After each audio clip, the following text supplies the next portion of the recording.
மதிமுகம் நேயர்களுக்கு வணக்கம். அரசியல் திண்ணை நிகழ்ச்சிக்கு வரவேற்பது நான் சிலம்பு செல்வி. இன்று நம்மளோடு இணைந்திருக்கிறார் பத்திரிகையாளர் சேகுவேரா. கூட்டணி கட்சி தயவால தான் அவர் இன்னைக்கு முதலமைச்சர். அவங்க இல்லைன்னா அவர் இல்ல. ரெண்டு கட்சியா 3 கட்சி கிட்ட பேச்சுவார்த்தை நடத்துறதுனுடைய காரணம் என்னன்னா, முற்போக்கு வேஷம் நமக்கு தேவைப்படுது. விஜய் எனக்கு தேவையில்லை, நீ கிளம்பிடு போய் தொலை அப்படின்ட்டு போய் அதிமுகவோட கூட்டணி வச்சிட்டாங்கன்னா காங்கிரஸோட நிலைமை என்ன? நீங்க பாமகவோ அதிமுக போய் ஒரு கூட்டணி வச்சாருன்னா தம்பி குனிப்பா, என்ன மாதிரி குனிப்பான்ருவாங்க. இங்க போனாதான் தம்பி நிமிர்ந்து நின்று சண்டை போடுவா, நம்ம எல்லாரும் சேர்ந்து போராடுவோம், இங்கதான் தைரியம் கொடுப்பாங்க. ஆட்சி வந்துட்டோம், இனிமே நம்ம என்ன வேணாலும் பண்ணலாம், போலீஸ் ஸ்டேஷனை கூட கொளுத்துவான். விட்டா சட்டமன்றத்துக்குள்ள போய் எல்லாரும் இஷ்டத்துக்கு உட்கார்ந்து பாருங்க. அரூர் விஷயத்துல நீதி வெல்லும்னு போட்டவங்க ஏன் இவ்வளவு பெரிய வெற்றி கிடைச்சிருக்கு, ஏன் அவங்க போடல? ஏன்னா அவங்களுக்கு பயமா இருக்கு. டயா பூஸ்டர் சுகரை கண்ட்ரோல் பண்ணும், உங்க ஆரோக்கியத்தை மீட்டு தரும். சர்க்கரையை கட்டுப்படுத்துறதுக்கான எளிமையான வழிமுறை, இயற்கையான வழிமுறை. அனைத்து மருந்து கடைகளிலும் கிடைக்கும்.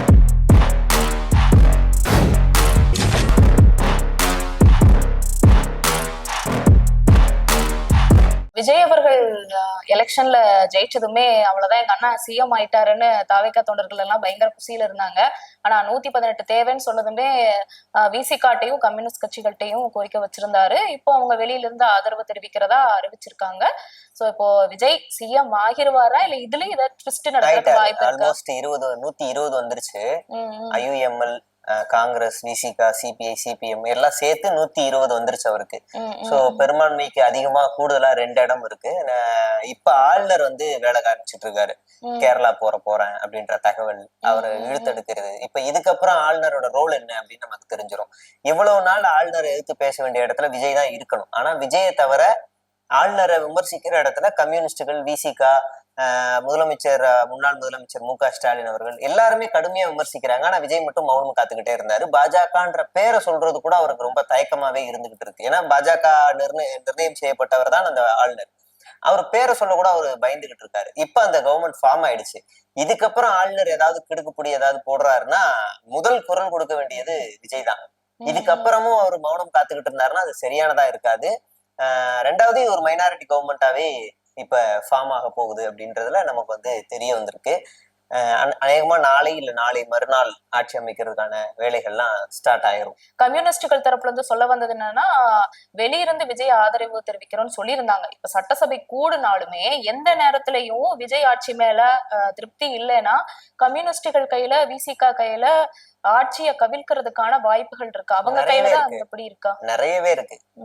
அந்த முடிவை கம்யூனிஸ்டுகளும் விசிகாவும் எப்ப எடுப்பாங்கன்னா, ஒன்றிய அரசாங்கம் மக்கள் விரோத சட்டங்களை தமிழ்நாட்டுல அமல்படுத்தும் போது, இல்ல தேவையில்லாத பிரச்சனைகளை கொண்டு வரும்போது, இங்க விஜய் அதை எப்படி ஹேண்டில் பண்றாருன்றத பொறுத்து இந்த ஆதரவு நிலைப்பாடு மாறலாம், இல்ல அப்படியே கூட இருக்கலாம். இனிமே திருப்பரங்குன்ற விவகாரம் மாதிரி, மதுரைக்கும் கோயம்புத்தூருக்கும் மெட்ரோ ரயில் திட்டம் மாதிரி, இப்ப பிஎம்சி திட்டத்துக்கு அமைதியா இருந்த மாதிரி இனிமே விஜய் அமைதியா இருக்க முடியாது. ஏன்னா இது ஒரு மைனாரிட்டி கவர்மெண்ட். கூட்டணி கட்சி தயவால தான் அவர் இன்னைக்கு முதலமைச்சர். அவங்க இல்லைன்னா அவர் இல்லை. அப்படின்னும் போது அவர் எந்த நிலைப்பாட்டுல இருக்காரோ அதை வச்சுதான் அவர் ஆட்சி. அந்த சீட்டு இப்ப சூடா இருக்கு. அவர் உட்காரலாமா வேணாமா எல்லாமே கூட்டணி கட்சி தான் முடிவு பண்ணும். ஏதாவது ஒரு கட்சி முடிவு முடிஞ்சிச்சுன்னா கூட மறுபடியும் ஆட்சி கலைப்பு, 2 வாரத்துல மறுபடியும் பெரும்பான்மை நிரூபிக்கணும். இப்படி பல சிக்கல்கள் வரும். அப்ப அவரு ஆட்சியை தக்க வைக்கணும் அப்படின்னா தொடர்ந்து பாஜக எதிர்ப்பு அரசியலை இங்க செய்ய வேண்டியிருக்கு. ஒன்றிய அரசாங்கத்துக்கிட்ட ஃபைட் பண்ணி நிதி வாங்க வேண்டியிருக்கு. பல திட்டங்களை இங்க அமல்படுத்த வேண்டியிருக்கு. கடன் வாங்காம இந்த அரசாங்கத்தை கொண்டு போகணும். சட்டவிரோத செயல்களை கட்டுப்படுத்தணும். ஊழல் இல்லாத ஆட்சியை கொண்டு போகணும். இது எல்லாத்துலயுமே சிறப்பா இருக்கணும். இதுல ஏதாவது ஒண்ணு தவறுனா கூட இந்த நிலைப்பாடு எல்லாமே மாறுவதற்கு அதிக வாய்ப்புகள் இருக்கு. ரெண்டாவது நம்ம புரிஞ்சுக்கிறது, விசிகா, கம்யூனிஸ்ட், ஐயுஎம்எல் இந்த 4 கட்சிகளுமே கூட்டணி இல்லை. தாவேகாவோட கூட்டணி இல்லை. அது நிறைய பேர் என்னன்னா கூட்டணி திமுக துரோகம் பண்ணிட்டாங்கன்றாங்க. மார்க்சிஸ்ட் கம்யூனிஸ்ட் கட்சியோட மாநில செயலாளர் சண்முகம் ரொம்ப தெளிவா சொல்றாரு, நாங்க இந்தியா கூட்டணியோட தான் ஆட்சியில இருக்கோம், கூட்டணியில இருக்கோம். வெளியில இருந்து தாவேகா ஆட்சி அமைக்கிறதுக்கு மட்டும்தான் நாங்க ஆதரவை தவிர வரக்கூடிய அனைத்து காலகட்டங்கள்லயும் நாங்க மதசார்பற்ற முற்போக்கு கூட்டணியில தான் நாங்க பயணம் பண்றோம் அப்படின்னு தெளிவா சொல்லியிருக்காரு. இப்ப திருமாவளவனும் அதே ஸ்டாண்டு தான் சொல்லியிருக்காரு. காங்கிரஸ் மட்டும்தான் ஒரு காரியகார காங்கிரஸ். அதெல்லாம் தேர்தலுக்கு முன்னாடியே கழட்டி விட்டுருந்தா தமிழ்நாட்டுக்கு ஒரு பெரிய நல்லது நடந்திருக்கும். திமுக இன்னும் ஒரு 4-5 சீட்டு நல்லாவே ஜெயிச்சிருக்கும் அப்படிங்கறதுதான்.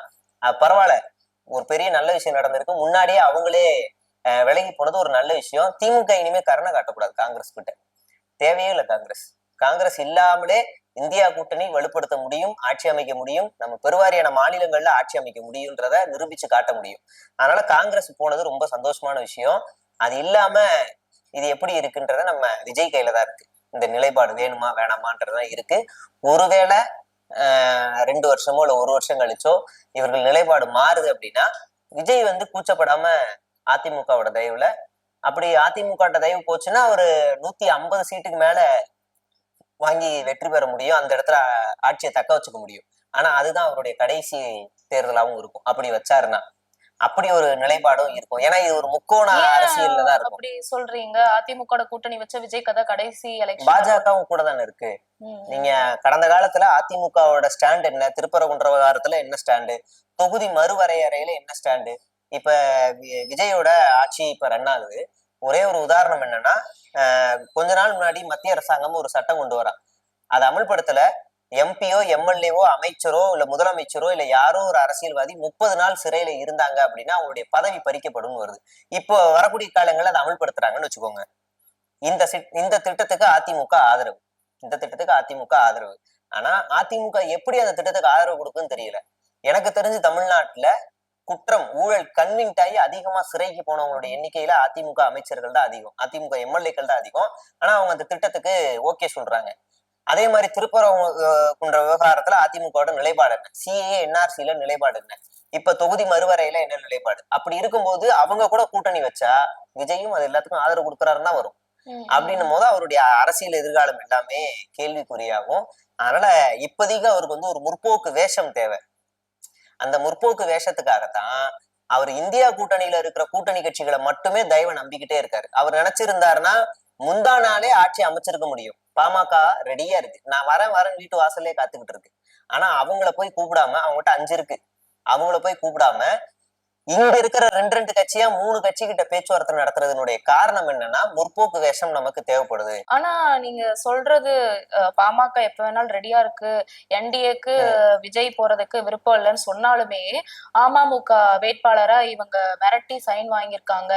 விஜய் ஒரு பச்சை துரோகி, இவர் ஊழல்வாதி, இவரெல்லாம் சிஎம்மா செலக்ட் பண்ணாதீங்கன்னு டிடிவி தினகரன் ரொம்ப காட்டமா பேசியிருந்தாரு. என்டிஏ தயவு தேவையில்லைன்னா எதுக்கு அமமுகவை நாடி இருக்கணும் விஜய்? அமமுக ஒரு நாடல எம்எல்ஏவை கடத்தி இருக்காரு.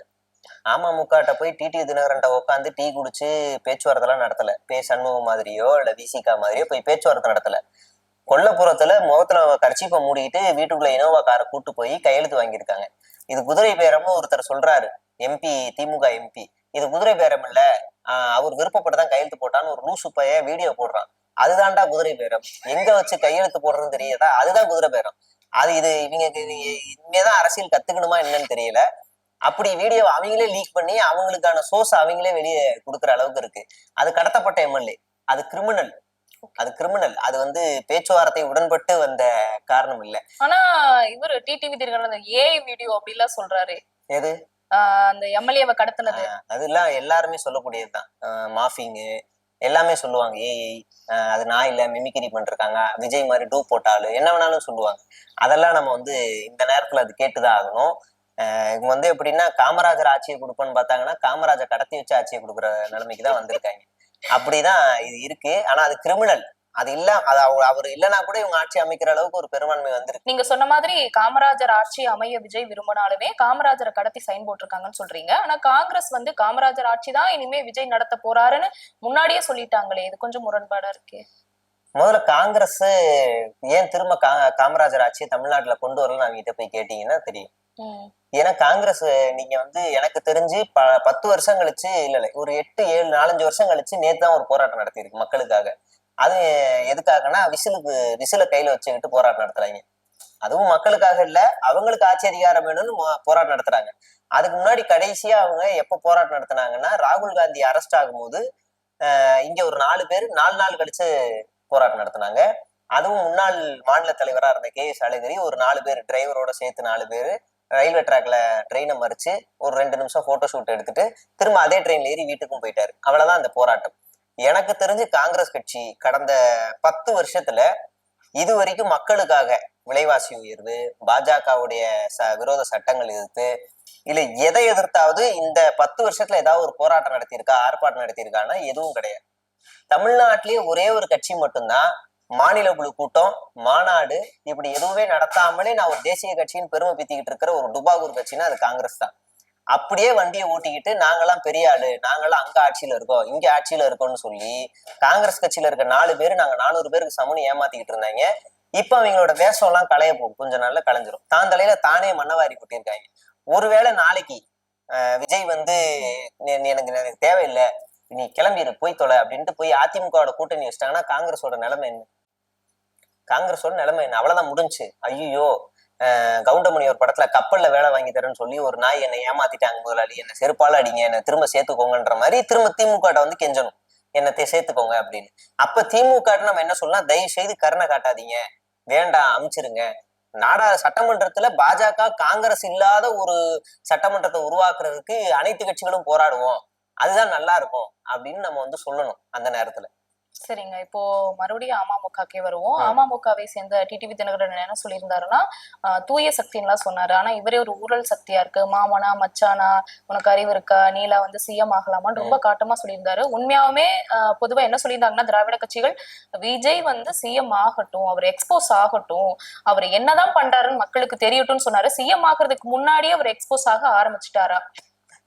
ஒரு 3 மாசம் வரைக்கும் நம்ம அவர் எக்ஸ்போஸ் ஆகுறாரா இல்லையா நம்ம பேச முடியாது. நம்ம என்ன சொன்னாலும் நீங்க கிளப்பி விடுறீங்கன்னு கீழே இருக்கவங்க சொல்லுவானுங்க. அதனால நாம அமைதியா இருந்தாலே விஜய எக்ஸ்போஸ் ஆயிடுவாரு. சிஎம் ஆஃப் தமிழ்நாடுன்னு ஒரு ட்விட்டர் பேஜ் இருக்கு. அது எடப்பாடி பழனிசாமி முதலமைச்சரா இருக்கும்போது கிரியேட் பண்ண அந்த பேஜ். அது கிரியேட் பண்ண அன்னையில இருந்து முதலமைச்சரா மு.க. ஸ்டாலின் தொடர்ந்த அன்னைக்கு வரைக்கும் அவர் எங்கெல்லாம் போறார், என்னெல்லாம் பிரச்சாரம் பண்றார் அப்படின்னு எல்லாமே, அதாவது எந்த ஈவெண்ட்டுக்கு போறாரு, எந்த திட்டத்தை திறந்து வைக்கிறாரு, எங்க போயிட்டு இருக்காரு, எந்த பிரச்சனையை அணுகிறாருன்னு எல்லா நாளும் ஒவ்வொரு நாளும் இருக்கும். விஜய் இனிமே அந்த பேஜ் ஆக்டிவா வச்சிருக்கணும். காலைல 10 மணி நைட்டு 10 மணி வரைக்கும் அதுல இருக்கணும். எங்க போறாருன்னு ஆக்சஸ் பண்ணிக்கிட்டே இருப்பாங்க. இனிமே வந்து திமுக காரணம் பர்மிஷன் கொடுக்கல அப்படிலாம் சொல்ல முடியாது. ஆட்சி அதிகாரம் இவர்கிட்ட இருக்கு, எல்லாமே இவர்கிட்ட இருக்கு. அப்படின்னும் போது இனிமே அவரு தூய சக்தியா தீய சக்தியான்னு அவங்களே முடிவு பண்ணிருவாங்க. ரெண்டாவது, டிடி தினகரன் எல்லாம் பெருசா நம்ம பேச வேண்டியதில்லை. டிடி தினகரன்ட்ட நீங்க வாங்க அமைச்சர் பதவி தரேன்னா, காமராஜ் நீ போப்பா அப்படின்றாங்க. அவரே அனுப்பிவிடுவார். நீங்க என்ன தப்பு பண்ணிட்டீங்கன்னா அவர்கிட்ட சொல்லாம கூப்பிட்டீங்க, அவ்வளவுதான். அதுதான் அவருடைய கோவமே தவிர, நீங்களே கூப்பிட்டுருந்தீங்கன்னா டிடி தினகரனே அவர் மடியில கூப்பிட்டு வந்து வச்சு விட்டு போயிருப்பாரு. சொல்லியிருந்தீங்கன்னா, அதனால வந்து டிடி தினகரன் வந்து எடப்பாடி பழனிசாமியை என்னெல்லாம் திட்டினாருன்னு நமக்கு தெரியும். அதுக்கப்புறம் அவர் எங்க போய் உக்காந்தாரு, தோல்ல கை போட்டாருன்னு நமக்கு தெரியும். அதனால அப்படி ஒரு ஆகச்சிறந்த அரசியல்வாதியால நம்ம டிடி தினகரனை பொருட்படுத்த வேண்டியதில்லை. அவரோட சீனெல்லாம் ஆர்கே நகர் இடைத்தேர்தலோட முடிஞ்சு போச்சு, அவ்வளவுதான். அதுக்கப்புறம் அவரு உள்ள வர்றது, இன்னைக்கு எத்தனை முக்குளத்தோர் வாக்குகளை அவர் வாங்கினாரு, எத்தனை சீட்டு வாங்கினார் அதிமுகவோட, எத்தனையில நின்னாரு, கடந்த கால தேர்தலில் தேமுதிகவோட நின்னாரு, எத்தனை வாங்கினாரு. அதனால அவர் பெரிய கட்சியெல்லாம் நம்ம தோற்றுவிக்க வேண்டிய அவசியம் இல்லை. அந்த ஓட்டு, காமராஜ் வாங்கின ஓட்டே கூட அதிமுகவும் இவங்களும் சேர்ந்து வாங்கின ஓட்டு தான், அதிமுக ஓட்டு தான் முக்கியமா சொல்லணும்னா. அதனால இவர் பெரிய இவர் சொல்லிட்டாரு அப்படின்றதுனால ஒன்னும் நடக்காது. விஜய் அவர்கள் ஆல்மோஸ்ட் சிஎம் ஆகுறது கன்ஃபார்ம் ஆயிருச்சு. விழா மட்டும்தான் இன்னும் நடக்கல. இந்த சூழ்நிலையில எதுக்கு முதல் கையெழுத்து போடுவாருங்கிறது பயங்கர எக்ஸ்பெக்டேஷன் எகரி இருக்கு. ஆனா தாவேக்காவை சேர்ந்த ஒரு நபர் கமெண்ட் செக்ஷன்ல என்ன போட்டாருன்னா, ஜனநாயகம் லீக் பண்ண எடிட்டரை தூக்குல போறதுக்கு தான் விஜய் முதல் கையெழுத்து போடுவாருன்னு சொல்லியிருக்காங்க. சோ முதல் கையெழுத்தோட வேல்யூ புரியாம தான் இன்னும் தாவேக்காவினர் இருக்காங்களா? அது எல்லாமே சினிமா மோகம் தான். நீங்க ரோட்ல எச்சி துப்புனா மரண தண்டனை கொடுக்கறது, சாப்பாட்டுல கலப்படம் வந்துருச்சுன்னா உடனே எண்ணெய் சட்டியில போட்டு பொரிக்கிறது, பிரேக் ஒயர் தரம் இல்லைன்னா உடனே அட்டைப்பூச்சி வச்சு கொள்றது, இதெல்லாம் சங்கர் மாதிரி படத்துலதான் இருக்கும். உடனே கொன்றுணும் ஆளுங்க. சின்ன தப்பு ஏதோ ஒண்ணு தப்பு பண்ணிருப்பான், ரைட்டு, அதுக்கு என்ன சட்டப்படி நடவடிக்கையெல்லாம் இல்லை, உடனே கொன்றுணும். அது கொடூரமான கொலையா இருக்கணும். அப்படி எல்லாம் காட்டுறது எல்லாமே சினிமாவோட மோகம் தான். விஜயும் அப்படிதான். பாலியல் பலாத்காரம் செஞ்சுட்டாரு அப்படின்னா சட்டப்படி நடவடிக்கையெல்லாம் கிடையாது, இவரே கட்டி தொங்க விட்டுருவாரு பிரிட்ஜ்ல. அப்படி செய்யக்கூடிய அந்த மாதிரி படங்களை பார்த்துட்டு வந்ததுனால இவரே வந்து இவங்களே எழுதிப்பாடுங்க. நினைச்சிட்டு இருக்காங்க இனிமே வந்து எதிர்கட்சி வந்து சட்டமன்றத்துல வந்து ஏதாவது குரலுக்கு கொடுத்தாங்கன்னா இவர் இப்படி அவர் பெஞ்ச்ல இருந்து இப்படி இறங்கி வந்து எல்லாரையும் அடிப்பாருன்னு நினைச்சிட்டு இருக்காங்க. அடிச்சு அமைதியா உட்கார வச்சிருவாரு அப்படி நினைச்சிட்டு இருக்காங்க, சர்க்கார் படம் மாதிரி. அப்படிலாம் பண்ண முடியாது. பண்ணிட்டாங்கன்னா முடிஞ்சு. அப்படி அதெல்லாம் ஒரு காலத்துல 2 டீமா அடிச்சுக்கிட்டதெல்லாம் ஒரு காலம். இனிமே அப்படிலாம் விஜய் சார் வந்து படிக்கும். அது டூப்ல பண்ணது, இங்க அப்படி பண்ண முடியாதுன்னு அவங்களுக்கு சொல்ல வேண்டியிருக்கு. ரெண்டாவது, முதல் கையெழுத்து என்னவா வேணாலும் இருந்துட்டு போட்டோம். அதுல பெரிய விஷயம் கிடையாது. ஆனா அவர் அறிவிச்ச எல்லா திட்டங்களும் வருதான்னு நம்ம பார்க்கணும். குறைந்தபட்சம் ஒரு வருஷத்துல எத்தனை திட்டங்களை அவர் நிறைவேற்றுறாரு? குறைந்தபட்சம் 3வது நிறைவேற்றணும். பேருந்துகள்ல எல்லா பேருந்துகள்லயும் பெண்களுக்கு இலவசம், 2500 ரூபாய் கொடுப்பேன், 200 யூனிட் கொடுப்பேன், 6 சிலிண்டர் கொடுப்பேன், மோதிரம், அன்னபூரணி, அப்புறம் சூப்பர் டீலக்ஸா என்ன சூப்பர் சிக்ஸரா ஏதோ ஒண்ணு, இப்படி பல திட்டங்கள் இருக்குல்ல. இது எல்லாம் தமிழ்நாடு திவாலாகாம, தமிழ்நாடு கடன் வாங்காம இது அப்படியே செஞ்சு கொடுக்கணும். ரெண்டாவது, ஏற்கனவே தமிழ்நாடு கல்வியில சிறந்ததா இருக்கு, பெண்கள் பாதுகாப்புல, சுகாதாரத்துல, இன்ஃப்ராஸ்ட்ரக்சர்ஸ்ல, வேலை வாய்ப்புல எல்லாத்துலயுமே தமிழ்நாடு சிறந்த நம்பர் 1 இருக்கு. ஒன்றிய அரசு சொல்ற டேட்டா. அந்த நம்பர் 1 கீழே இறக்காம இவர் பாத்துக்கணும். அவ்வளவுதான் நம்மளுடைய தேவை. ஒருவேளை இது எல்லாமே சரியுது, நம்ம எதுவுமே பண்ணாம இருக்கோம், குறிப்பா ஒன்றிய அரசாங்கிட்ட ஃபைட் பண்ணி ஒரு நிதி வாங்காம இருக்காரு, ஒன்றிய அரசு திட்டங்களை எதிர்த்து பேசாம இருக்காரு, எல்லாத்துக்கும் அடிபணிஞ்சு போறாரு அப்படின்னா நாம எதுவுமே பேச வேணாம், நம்ம அமைதியா இருப்போம். ஓட்டு போட்ட மக்கள் எல்லாருக்குமே தெரியும் என்ன பண்ணிருக்கோம், சரியான முடிவு எடுத்திருக்கோமா இல்லையானா அவங்க முடிவு பண்ணுவாங்க. ஒருவேளை இது எல்லாமே அவர் சிறப்பா செய்யறாரு அப்படின்னா முதல் ஆளா நம்ம தான் அவருக்கு வாழ்த்தும் சொல்ல போறோம். விமர்சனங்கள் வைக்கிறது மட்டும் வேலை இல்லை, நல்லது நடந்தா அதை பாராட்டவும் செய்வோம். ஸோ ரெண்டுமே நம்ம பார்க்க வேண்டியது. சரி ப்ரோ, இப்போ வந்து திருச்சி கிழக்குல கண்டிப்பா, திருச்சி கிழக்கு பெரம்பூர்ல கண்டிப்பா ரிசைன் பண்ணி தான் ஆகணும். அந்த மாதிரி ரிசைன் பண்றப்போ அங்க யாரு விஜய் போட்டியிட வாய்ப்பு இருக்கு? ஆனா சமூக வலைதளங்கள் என்ன பேசுறாங்கன்னா திரிஷா அக்காவை போட்டியிட வாய்ப்பு இருக்குன்னு சொல்றாங்க. சிலர் தாவேக்காவை சேர்ந்தவங்கள உறுப்பினர்களே போட்டியிட வாய்ப்பு இருக்குன்னு சொல்றாங்க. இன்னும் சிலர் விசிகாவை சேர்ந்தவங்கள போட்டியிட வாய்ப்பு இருக்குன்னு சொல்றாங்க. உங்களோட அனுமானம் என்ன? அது திரிஷா எல்லாம் சும்மா ஏதாவது சோசியல் மீடியால ஏதாவது எவனாவது கிளப்பி விட்டுருப்பான். ஆனா அவங்க குறிய வைக்கிறது ஐஏஎஸ் சகாயம், முன்னாள் ஐஏஎஸ் அதிகாரி சகாயம், அவரை தான் பேசிக்கிட்டு இருக்காங்க. திருச்சி கிழக்குல நில்லுங்கன்னு சொல்லி பேசிட்டு இருக்காங்க. ரெண்டாவது 2-3 அதிகாரிகள் முக்கியமான ஆளைதான் அவங்க வந்து பேசிட்டு இருக்காங்க. அவங்க சினிமாவுன்னா அவங்க அரசியலுக்கே வரல. அந்த த்ரிஷா அவங்கள பேச வேண்டிய அவசியம் கிடையாது. அது அவருடைய பர்சனல், அது பேச வேண்டிய அவசியம் இல்லை. ஆனா இங்க இந்த பக்கம் இதுதான் நடந்துகிட்டு இருக்கு. திமுக சார்பா யாரை நிறுத்துவாங்கன்றதுலாம் நம்மளால சொல்ல முடியாது. அதுக்குள்ள பெரிய ஃபைட் எல்லாம் நடக்கும். யாரை வேணாலும் நிப்பாட்டலாம், தோற்ற ஏதாவது மாஜிக்களை கூட நிப்பாட்டலாம், விசிகாவில வேற யாராவது நிப்பாட்டலாம். ஸ்டாலின் நிக்க வாய்ப்பு இருக்கா? அவரு நிக்க வாய்ப்பு இல்ல, எனக்கு தெரிஞ்ச வாய்ப்பு கம்மி தான். அவரு நிக்க மாட்டார். அவரு நிக்கணும் முடிவு பண்ணா வேற ஏதாவது ஒரு தொகுதியிலேயே ராஜினாமா பண்ண சொல்லிட்டு நிக்கலாமே, ஜெயலலிதா மாதிரி. அப்படி நிக்க வாய்ப்பு எனக்கு தெரியல. ஆனா இதுதான் தாவேக சைடு இதான் பிளான் பண்றாங்க. விஜய் அவர்கள் சிஎம் ஆகிறது உறுதி ஆயிருச்சு. இருந்தாலுமே இந்த ஆட்சி நீடிக்காது, ரொம்ப நாளைக்கு நிக்காது, 5 வருஷம் எல்லாம் தாங்காது. ஏன் அப்படின்னா விஜய் அவர்கள் அவ்வளவு பெரிய அனுபவசாலி கிடையாது.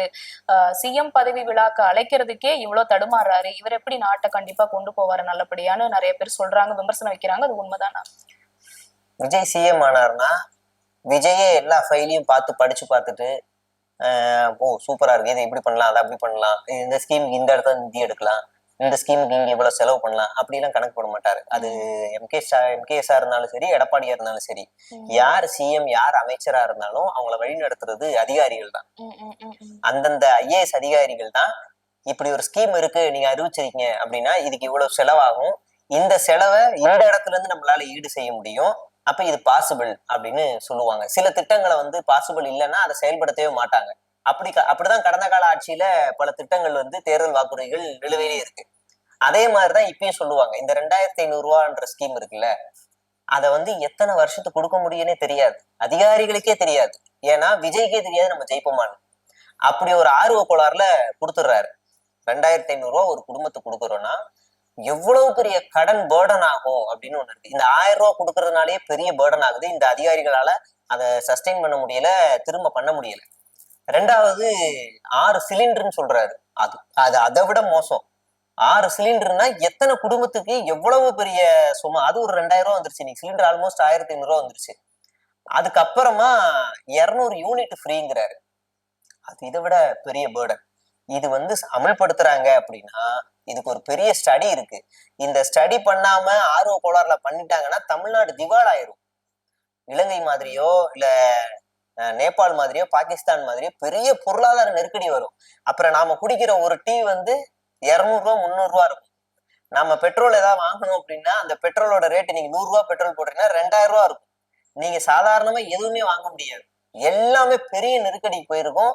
பெரிய பொருளாதார நெருக்கடியை சமாளிக்க வேண்டி இருக்கும். ஒன்றிய அரசு நமக்கு அவ்வளவு சீக்கிரத்துல திவாலாச்சுன்னா கொடுக்காது. அப்படி பல பிரச்சனைகள் வந்து இங்க இருக்கு. ஏற்கனவே தமிழ்நாடு அரசு திமுக அரசாங்கம் இருக்கும் போது பல திட்டங்களுக்கு இங்க நிதி கிடைக்கல. ஒன்றிய அரசாங்கம் தர வேண்டிய நிதி இல்லாம மாநில அரசாங்கம் சொந்த நிதியை போட்டு கல்வியில சிறந்தது தமிழ்நாடு ஆக்கியிருக்கு. இப்படி பல ஸ்கீம்ஸ் இருக்கு. மெட்ரோ ரயில் திட்டத்துல நிதி கொடுக்கறதுல இப்படி பல ஸ்கீம்ஸை இங்க இருக்க அதிகாரிகள் கொஞ்சம் ஸ்மார்ட்டா ஒர்க் பண்ணி எதெல்லாம் சாத்தியமோ அது எல்லாத்தையுமே அவங்க பண்ணி கொடுத்துருக்காங்க. ஆனா அந்த மாதிரி இங்க தாவேக்காவில முதல்ல அதிகாரிகள் வந்து எம்எல்ஏட்டும் அமைச்சர்கிட்டயும் பேசுனாங்கன்னா முதல்ல அதை அவங்க கேட்கிற கெப்பாசிட்டியில இருக்கணும். எல்லாமே குட்டி குட்டி பசங்க எம்எல்ஏக்களா இருக்காங்க. ஒருவேளை அதிகாரிகள் வந்து சொல்லும் போது இது சார் இதுதான் சார் இப்படிதான் சார் பண்ண முடியும் இதான் சார் சாத்தியம் அப்படின்னாங்கன்னா இருங்க நான் புஷியானந்திட்ட கேட்டு வரேன்லாம் சொல்ல முடியாது. சொன்னாங்கன்னா முடிஞ்சு. அப்ப அதிகாரிகள் ஃபெடப் ஆயிடுவாங்க, என்னடா தெரியாம பண்ணிட்டோமோன்னு. ரெண்டாவது குட்டி குட்டி பசங்க எல்லாருமே அதுல பாதி பேர் கருப்டடு, ஏற்கனவே கருப்டடு, பாதி பேர் பதவிக்கும் பணத்துக்கும் காசை கொடுத்து வந்தவங்க.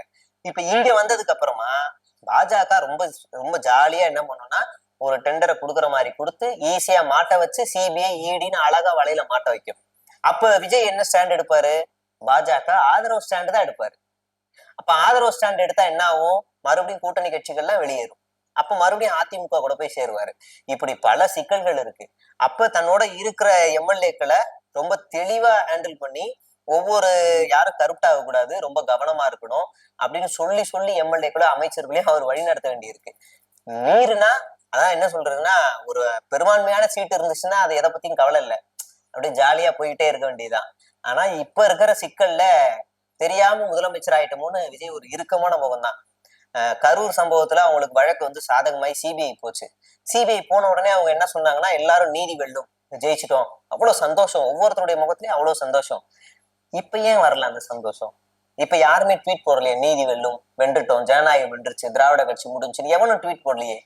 ஏன்னா அவங்களுக்கு தெரிஞ்சிருச்சு மிகப்பெரிய ஆபத்துல சிக்கிட்டோம், தெரியாம உள்ள வந்து மாட்டிக்கிட்டோம். அதனாலதான் முற்போக்கு வேஷத்துல இருக்கிற சில கட்சிகளை அவங்க அணுகுறாங்க. இவங்க கைடன்ஸ் கொடுத்தாங்கன்னா நம்மளால ஓரளவுக்கு செய்ய முடியும். ஆனா விஜய் கேட்பாரா? ஏன்னா அவங்கதான் சூப்பர் ஸ்டார். வழியே கிடையாது, நீங்க கேட்டுதான் ஆகணும், வழியே கிடையாது. அவங்க சொல்றத அவங்க செய்யறத. இன்னொன்னு பாஜக எதிர்ப்பு வந்து வருது அப்படின்னா நீங்க பாமகவோ அதிமுக போய் ஒரு கூட்டணி வச்சாருன்னா தம்பி குனிப்பா என்ன மாதிரி குனிப்பான்ருவாங்க. இங்க போனாதான் தம்பி நிமிந்து நின்று சண்டை போடுவா, நம்ம எல்லாரும் சேர்ந்து போராடுவோம், இங்கதான் தைரியம் கொடுப்பாங்க. நாடாளுமன்றம் வரைக்கும் ஃபைட் பண்ணுவாங்க. அதனாலதான் அவர் இந்த பக்கம் கூட்டணிக்கு நாடுறாரு. அதனாலதான் நம்ம என்ன பிரச்சனை வந்தாலும் இவங்க நம்மளை கைட் பண்ணுவாங்க, இவங்க நம்மளை பாத்துப்பாங்கன்ற தயவுலதான் இந்த பக்கம் நாடுறாரு. இந்த பக்கம் நாடுனா ஆட்டோமேட்டிக்கா திமுக என்ன பண்ணும்? விஜய்க்கு ஏதாவது பிரச்சனை முதல் ஆளா குரல் கொடுக்கும். அதனாலதான் இந்த முற்போக்கு வேஷம் விஜய்க்கு தேவைப்படுது. அதனால இந்த ஆட்சியை அவர் தக்க வைக்கிறதும் தக்க வைக்காததும் தூய சக்தியாவே தொடர்றதும் எல்லாமே சிங்கிள் மேன் விஜய் தான். இனிமே அவர் வந்து கேப்பார் பிள்ளையா இருக்க முடியாது. சுய சிந்தனையோட தான் அவர் ரன் பண்ண வேண்டிய சிச்சுவேஷனுக்கு தள்ளப்பட்டிருக்காரு. இனிமே அவர் என்ன ஆகும் ஏதாகும்ன்ற நம்ம ஸ்டாலின் சொன்ன மாதிரிதான் 6 மாசம் வெயிட் பண்ணி தான் பார்க்கணும். ஒரு பக்கம் விஜய் அவர்கள் சிஎம் ஆகுறதுல பயங்கர மும்முரமா இறங்கின நிலையில இன்னொரு பக்கம் பார்த்தா அவர் என்ன சொல்லி ஆட்சிக்கு வந்தாருன்னா திமுகல வந்து சட்ட ஒழுங்கு சரியில்லை, போதை கலாச்சாரம், பாலியல் பலாத்காரம் நிறைய இருக்கு அப்படிலாம் சொல்லிட்டுதான் ஆட்சிக்கு வந்தாரு. ஆனா இவர் சிஎம் ஆகுறதுல மும்முறை காட்டின கேப்ல தாவேக்கா தொண்டர்கள் பலரும் பாலியல் வன்கொடுமையில ஈடுபடுறது, அப்புறம் போதை சில இடத்துல சப்ளை பண்றதுன்னு சில செய்திகள் வந்துச்சு. இத விஜய் கண்டிக்கலைனாலும் தலைமை கண்டிச்சிருக்கணுமே, அதை தவறிட்டாங்களா? அப்ப அவங்களோட நோக்கம் வெறும் சிஎம் ஆகுறது மட்டும்தான் இருக்கா? தாவேக்கா பொறுத்த வரைக்கும் ஒரு டிஃபரண்ட் ஸ்ட்ரக்சர். இது வரைக்கும் அவங்க கட்சியில சஸ்பெண்ட் பண்ணப்பட்டவங்களை மட்டும் ரொம்ப ரகசியமா சஸ்பெண்ட் பண்ணுவாங்க. அந்த அறிக்கையா வெளியே வரவே வராது. விசிகாவில இருந்து அதை ஒரு சஸ்பெண்ட் பண்ணும்போது அறிக்கை வெளியே வந்துச்சு. திமுகவுல இருந்து சிவாஜி கிருஷ்ணமூர்த்தியை சஸ்பெண்ட் பண்ணும்போது அறிக்கையா வெளியே வந்துச்சு. ஆனா தாவேக்காவில திருச்சியில ராஜான்னு ஒருத்தர் ஒரு 25-30 வருஷமா இருக்கிறவர், அவரை சஸ்பெண்ட் பண்ணியிருக்காங்க, யாருக்கும் தெரியாது. இது மாதிரி மாவட்ட வாரியா பல நிர்வாகிகள் சஸ்பென்ஷன்ல தான் இருக்கிறாங்க, அது யாருக்குமே தெரியாது, அறிக்கையாவே வெளியிட மாட்டாங்க. அந்த மாதிரியான சிச்சுவேஷன்ல இன்னைக்கு பாம்பு தினேஷா ஏதோ அந்த ஆளு ஒரு பாலியல் வன்கொடுமையில ஒரு எம்எல்ஏ குடிச்சிட்டு டான்ஸ் ஆடுறாரு, தலைமைக்கு வீடியோ அனுப்புவோம், அவன் கிடக்குறான் அப்படின்னு ஒண்ணு கெட்ட வார்த்தை, செல்போன் திருட்டு, ஒரு குழந்தைகிட்ட அத்துமீறல், இன்னும் பண மோசடி எம்எல்ஏ, இப்படி பல செய்திகள் ஒரே நாள்ல வருது. ஆட்டு நடு ரோட்ல வெட்டுறது, செலிப்ரேஷன்ற பேர்ல இடையூறு செய்யறது, இதையுமே அவர் வந்து கவனிக்கணும். எப்படி முதலமைச்சர் மு.க. ஸ்டாலின் வந்து கவுன்சிலர்கள் அட்ராசிட்டிஸ் அதிகமாகும் போது இரும்பு கரம் கொண்டு அடக்குவேன், கவுன்சிலர்கள் அடக்கி வாசிக்கணும்னு சொன்னதுக்கு அப்புறம் அது எல்லாமே அடங்குச்சு, டைரக்டா தலையிட்டாரு. அதே மாதிரி நிர்வாகிகள் வந்து தேவையில்லாத இடங்கள்ல வாய் விட்டு பேசுறீங்க, அது எனக்கு தான் வந்து மத்தளத்துல அடிக்கிற மாதிரி இருக்கு, தூங்கி எழுந்தா நம்மவர்கள் எந்த பிரச்சனையில சிக்குவாங்களோன்னு தெரியல, 3ஆம் கண் மாதிரி இன்னைக்கு வந்து கேமரா வந்து சுத்திக்கிட்டு இருக்கு, அதனால வந்து கொஞ்சம் அமைதியா இருங்கன்னு சொல்லி அவர் சொல்லி அந்த கட்டுப்படுத்தினார்ல, அதையெல்லாம் விஜய் செய்யலைன்னா இது எக்ஸ்ட்ரீம் போகும். ஏன்னா இவங்க எல்லாம் சினிமா மோகத்துல இருக்கான். ஆட்சி வந்துட்டோம், இனிமே நம்ம என்ன வேணாலும் பண்ணலாம்னு போலீஸ் ஸ்டேஷனை கூட கொடுத்துவான். விட்டா சட்டமன்றத்துக்குள்ள போய் எல்லாரும் இஷ்டத்துக்கு உட்கார்ந்து பானுங்க. அந்த மாதிரியான வேலைகள்லாம் நடக்கும். அப்ப இது எல்லாமே கண்ட்ரோல் பண்ண வேண்டியது விஜய்கிட்ட தான். இனிமே இதை ஒரு கூட்டமா இருக்குல்ல, இது கும்பலா இருக்கு, இது ஒரு கூட்டமா மாத்தணும். கும்பலா இருந்துச்சுன்னா அதை கண்ட்ரோல் பண்ண முடியாது. கூட்டமா இருந்துச்சுன்னா கமெண்ட் பண்ணாலே அந்த கூட்டம் கேட்டுக்கும். அந்த கும்பலை அப்படியே கூட்டமா மாத்தி அதை ஒழுங்கா வழி நடத்த வேண்டியது விஜய் தான். அதுக்கு முதல்ல மாவட்ட செயலாளர்களை தன்வசப்படுத்தணும். ஒரு மீம்ஸ் கூட பார்த்தேன், உனக்கு கவர்னர் விஜய்கிட்ட சொல்ற மாதிரி, உனக்கு 108 கூட இருக்கட்டும், ஆட்சி அதிகாரம் தரேன், ஒரே ஒரு டாஸ்க்கு, 233லயும் ஜெயிச்ச எல்லா கட்சியோட எம்எல்ஏகளையும் கூட்டுவாங்க, இதுல உன் கட்சி எம்எல்ஏ யாருன்னு மட்டும் காமிச்சிரு, நான் உனக்கு கொடுத்துடுறேன் அப்படிலாம் சொல்லியிருப்பாரு. எதுக்குன்னா தன் கட்சியில இருக்கவங்களை கூட தெரியாத ஒரு நிலைதான். இப்ப எம்.கே. ஸ்டாலின் யார் யாருக்கெல்லாம் சீட்டு தரலையோ பர்சனலா வீடியோ கால் பண்ணி பேசுறாரு. என்னப்பா ஒன்னும் பிரச்சனை இல்லை, கவலைப்படாத, நான் உனக்கு பாத்துக்கலாம், சீட்டு தரலன்னு வருத்தப்படாதாங்கிறாரு. எடப்பாடி பழனிசாமிக்கு தெரியும் ஒவ்வொரு மாவட்டத்திலயும் ஒன்றியத்திலயும் யார் யார் இருக்காங்க, என்ன பொறுப்புல இருக்காங்க தெரியும். அடிக்கடி போன்ல பேசுவாங்க. ஏதாவது ஒரு சிக்கல், ஏதாவது ஒரு பிரச்சனைனா அந்த நிர்வாகி போன் அடிச்சு ஒழுக்கமா தொலைச்சிருவேன் அப்படின்னு பேசுவாங்க. அந்த நடைமுறை எல்லாத்தையுமே தாவேகா இனிமே கொண்டு வரணும் அப்படின்றதுதான் நம்ம அழுத்தமா சொல்ல வேண்டியிருக்கு. அதுக்கு விஜய் யாரோட கண்ட்ரோல்லயும் இருக்கக்கூடாது. குஷியானது கண்ட்ரோலு, ஆதவர்ஜுனா கண்ட்ரோலு. ஆதவர்ஜுனால எங்கேயோ ஒரு இடத்துல சொல்றாரு, மார்டின் ஃபேமிலி தான் goes to rule Pondicherry and Tamil Nadu அப்படின்னு தைரியமா சொல்ற அளவுக்கு ஒரு இது போயிருக்கு. இன்னொரு பக்கம் லீமா ரோசா அவங்க எடப்பாடி பழனிசாமி தான் முதலமைச்சருங்கிறாங்க. ஸோ அப்படியான முக்கியமான நபர்களோட பிடியில போய் விஜய் சிக்காம சுய சிந்தனையோட இன்னையில இருந்தே நீங்க அரசியல் படிக்க ஆரம்பிச்சா கூட ஒரு தெளிவான ஒரு பார்வை கிடைக்கும். படிச்ச அதிகாரிகளோட பயணம் பண்ணணும். படிக்காத கட்சி கூட்டத்தோட தொடர்பை விட்டுட்டு அவங்களுக்கு நீங்க இன்ஸ்ட்ரக்ஷன்ஸ் கொடுக்கணும், அவங்க உங்களுக்கு கொடுக்க கூடாது. இப்படி பல விஷயங்கள் இருக்கு, அதை எல்லாமே கண்ட்ரோல் பண்ணணும். எதுக்கு நாம விஜய் சொல்றோம், விஜய் நல்லா இருக்கணும்ன்றதுக்கு இல்ல, தமிழ்நாடு நல்லா இருக்கணும், அவ்வளவுதான் எங்களோட தேவை. அதுக்குதான் நாங்க இவ்வளவு பேசிட்டு இருக்கோன்றதுதான் நம்ம இந்த இடத்துல அழுத்தமா சொல்றோம். அடுத்து நீங்க கண்டிப்பா பாத்திருப்பீங்க, சமூக வலைதளங்கள்ல பயங்கர வைரலான போட்டோ என்னன்னா, வாச்சாத்தி சம்பவத்துல பே சண்முகமா போட்டுத்தல்லுன்னு சொன்னவர் தான் இவர் செங்கோட்டையன். சோ செங்கோட்டையன் போய் நேத்து கை கொடுத்திருக்காரு. அதே சமயம் இந்த சைடு பார்த்தா விசிகா கிட்ட கடிதம் வாங்கிட்டு போயிருக்காரு ஆதவர்ஜுனா. சோ ஆதவர்ஜுனாவுக்கும் திருமாவளவனுக்கும் பெரிய கிளாஷ் இருந்துச்சுன்னு உங்களுக்கு தெரியும். இந்த சைடு பார்த்தா தன்னை கொலை பண்ண முயற்சி செஞ்சவர்கிட்டயே சண்முகம் அவர்கள் கை கொடுத்திருக்காரு. சோ கொள்கையை கொஞ்சம் லூஸ் பண்றாங்களோ இந்த முற்போக்கு கட்சிகள்? அப்படி இல்ல. இப்ப லீலாவதியை கொன்னது யாரு? சிபிஎம் எங்க கூட்டணி வச்சது? கொள்கையில இருந்து வெளியே வந்துட்டாங்களா என்ன? அப்படி பார்க்க முடியாது. அது அந்த காலகட்டங்கள் நடந்த ஒரு இன்சிடென்ட்டை அந்த காலகட்டங்கள்லயே சிபிஎம் எதிர்த்திருக்கு, ஃபைட் பண்ணியிருக்கு, அதுக்கு நீதியும் வாங்கியிருக்கு. வாச்சாத்திலையும் தொடர்ந்து போராடி இருக்கு, நீதியும் வாங்கியிருக்கு. அதனால அது ஒரு இன்சிடென்ட் தான். அந்த நேரத்துல நடந்த ஒரு அதிகாரத்துல இருந்தவர் அப்படி செஞ்சிருக்காரு. அது அவ்வளவுதான். நம்ம சொல்லுவோம்ல, அரசியல நிரந்தர எதிரியும் இல்ல, இது உண்டு, ஆனா நிரந்தர கொள்கை இருக்கணும் அப்படின்னு. நிரந்தர எதிரியும் இல்ல, நண்பனும் இல்லை, ஆனா கொள்கை உண்டு. இப்ப அந்த ஆங்கிள் இருந்தா நம்ம பார்க்கணும். இப்ப இவரு விபி சிந்தன் அவரை மின்ட் பஸ் ஸ்டாண்ட்ல பஸ்ல வச்சு குத்துறாங்க. யாரு குத்துனது? இப்ப நம்ம பாக்குறோம்ல, லீலாவதியை கொன்னது யாரு நமக்கு எல்லாருக்குமே தெரியும். இன்னைக்கு வரைக்கும் ப்ரொபகண்டா எப்படி பண்ணிட்டு இருக்கான்னா, லீலாவதியை கொன்னவங்களோட ஏன் கூட்டணி வச்சிருக்கீங்கன்றாங்க. அப்படி வச்சிருந்தாலும் திமுக ஆட்சியில இருந்தாலும் சிபிஎம் என்ன பண்ணுச்சு? துப்புரவு பணியாளர் போராட்டத்துல முன்னாடி உட்கார்ந்துச்சு, வேங்கை வெயில்ல முன்னாடி நின்னாங்க. பரந்தூர் விமான நிலையத்துல திமுக அரசுக்கு ஒரு பெரிய தலைவலியா இருந்தாங்க சிபிஎம் தான். கொள்கை இன்னைக்கு விட்டு தர போறது இல்லை. கொள்கை லூஸ் ஆகுது, டைட் ஆகுதுன்றலாம் சீன் கிடையாது. அவங்க முடிவுல ஸ்டாண்ட்ல ரொம்ப தெளிவா இருக்கிறாங்க. அந்த வகையில தான் இதுவும். அப்படி பார்த்தா நீங்க சிடிஆர் நிர்மல்குமார் ஏன் வர்றாரு? ஆர்எஸ்எஸ் தானே. அவர் ஏன் சிபிஎம் கிட்ட பேசணும்ன்றது ஒண்ணு இருக்கு. ஸோ இது கூட்டணியா கிடையாது. இப்போதைக்கு ஆட்சி அதிகாரத்துல அவங்க ஆதரவு கொடுக்குறாங்க. அதுக்கு காரணம் என்னன்னா, ஆளுநர் இங்க வேற சித்து விளையாட்டை காட்டக்கூடாது. ஆட்சி அதிகாரத்துல உட்கார வச்சுட்டு தமிழ்நாடை பாத்துக்கணும்னா தமிழ்நாட்டு மக்களால் தேர்ந்தெடுக்கப்பட்ட ஒரு நபர் தான் நீங்க ஆட்சியில இருக்கணும். தேர்ந்தெடுக்கப்படாத ஒரு நபருக்கு அதிகாரம் போகக்கூடாதுங்கிற ஒரு நிலைப்பாட்டுல இருந்துதான் சிபிஎம்மும் விசிகாவும் இந்த ஒரு ஸ்டாண்ட் எடுக்கிறாங்க. அப்படிதான் இதை நம்ம பார்க்க வேண்டியிருக்கு. சமீபமா கூட தாவேகாவோட அமைச்சர் உத்தேச பட்டியல் வெளியாயிருச்சு. என்னடா இப்படி எல்லாம் பண்றீங்க, நீங்க ஜெயிக்கவே இல்லைன்னு ஃபன் பண்ணாங்க. இப்ப ஜெயிச்சுட்டாங்க.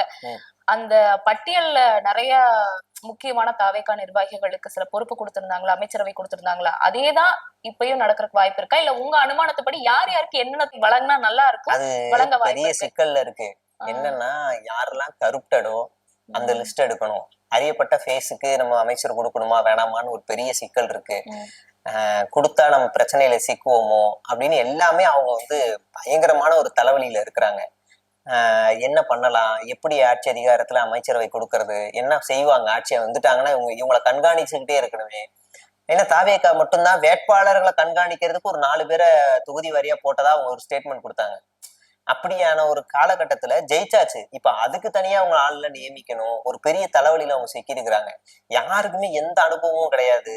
ஃப்ரெஷரு, ஒரு கவுன்சிலர் எலெக்ஷன்ல இருந்தா கூட தத்தளிக்கக்கூடியவங்க இன்னைக்கு இவ்வளவு பெரிய இடத்துக்கு போயிட்டாங்களே, மக்கள் ஒரு ஃபோர்ஸ்ல போட்டாங்க அப்படின்னு ஒரு பெரிய சிந்தனையில இருக்கிறாங்க.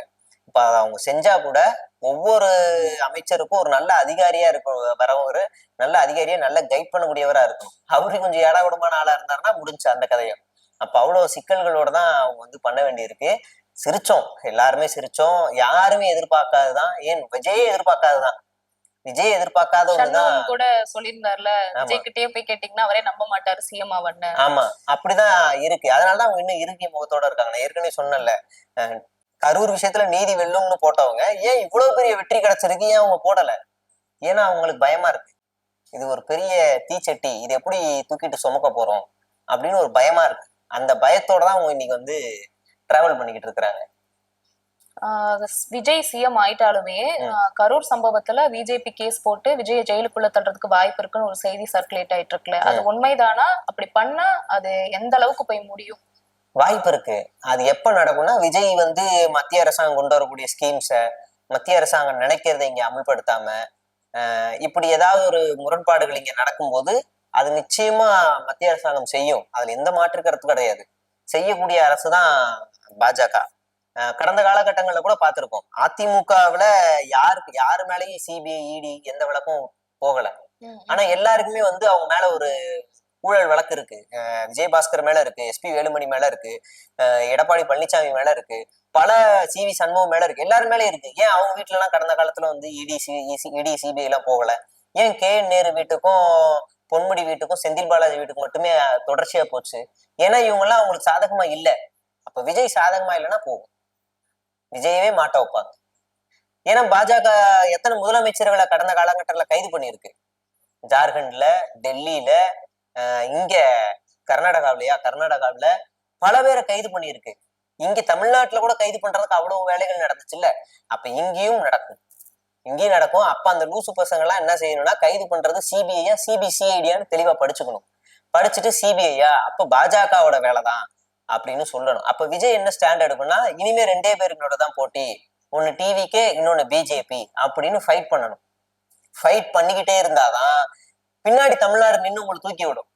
நீங்க வந்து அமைதியாவே எடப்பாடி பழனிசாமி மாதிரி அமைதியாவே இருந்தீங்கன்னா அரசியல்ல தொடர்ந்து நிராகரிக்கப்பட்டு நீங்க அதிமுக தோய்வற்ற ஒரு கட்சியா இருக்குல்ல, அந்த மாதிரி தாவேகா ஆயிடும். ரொம்ப நன்றி. எங்களுக்காக இவ்வளவு நேரம் நாங்க கேட்ட கேள்விகளுக்கு பொறுமையாகவும் அழகாகவும் காமெடியாகவும் பதில் சொன்னீங்க. ரொம்ப நன்றி. நன்றி.